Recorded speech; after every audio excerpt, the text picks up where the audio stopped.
Welcome back to Dr. Deep State. And I want to talk a little bit about biopolitics, population control, and the future of humans.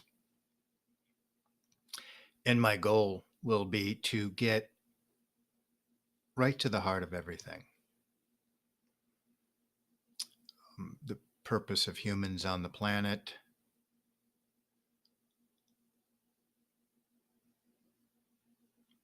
why we're being controlled, and the destiny of man.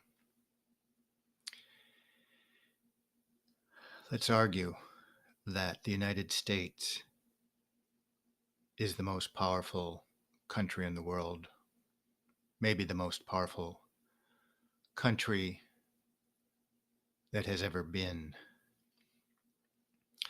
And think about this view of the world, the not so accidental, but the more deliberate view of history, that I don't think nations and cities generally come about in an accidental fashion.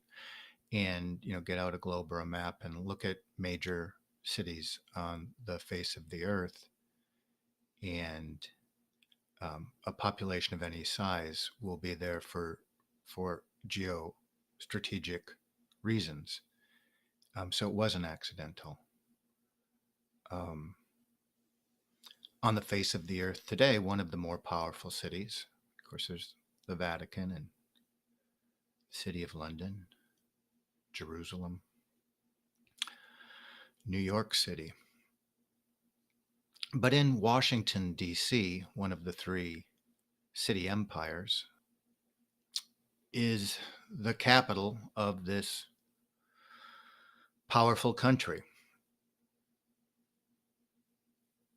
And I'm not much into signs and symbols, but let's just do this one and dig into it and dig deep. In the rotunda of this capital is an illustration. Did it get there by accident?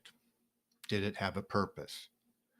Does it serve this narrative that America has this secret destiny to be the muscle, the final construction uh, generator of the New World Order, the sort of Rosicrucian vision of the United States? Let's just imagine that it wasn't a nation that was just planned there. It was planned for geostrategic reasons with an objective. And now we're talking about this word eschatology, pushing people in a particular direction for esoteric objectives. So let's look at the top of that Capitol building.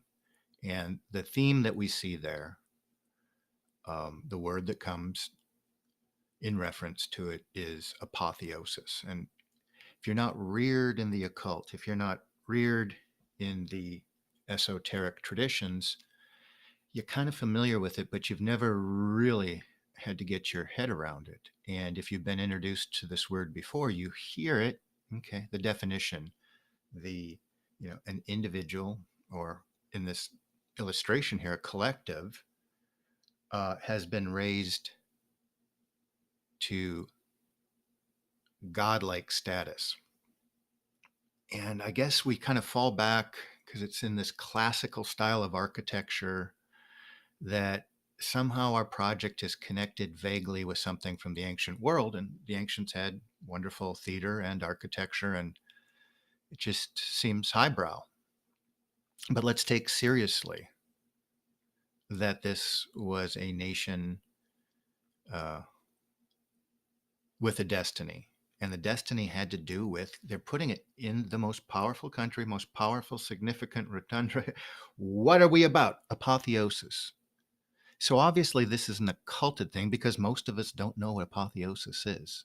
And I want us to dig into the oligarchs that established this nation and what they're doing with apotheosis. And the way I'm going to tackle this from a different biopolitical direction is to look specifically at the esoteric dimensions of their population policy. And this is going to take some time. So I'm going to begin with a broad overview, and some of the deepest roots have to do with eugenics that go back to Plato. And I need to some extent argue that Plato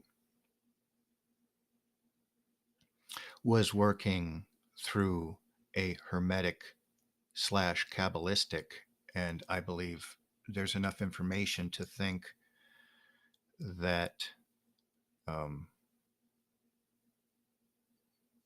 with the finish of the Babylonian captivity, there was an influence of these ideas upon the Athenian city state, and in particular Pythagoras, and on down the line with Plato and his academy.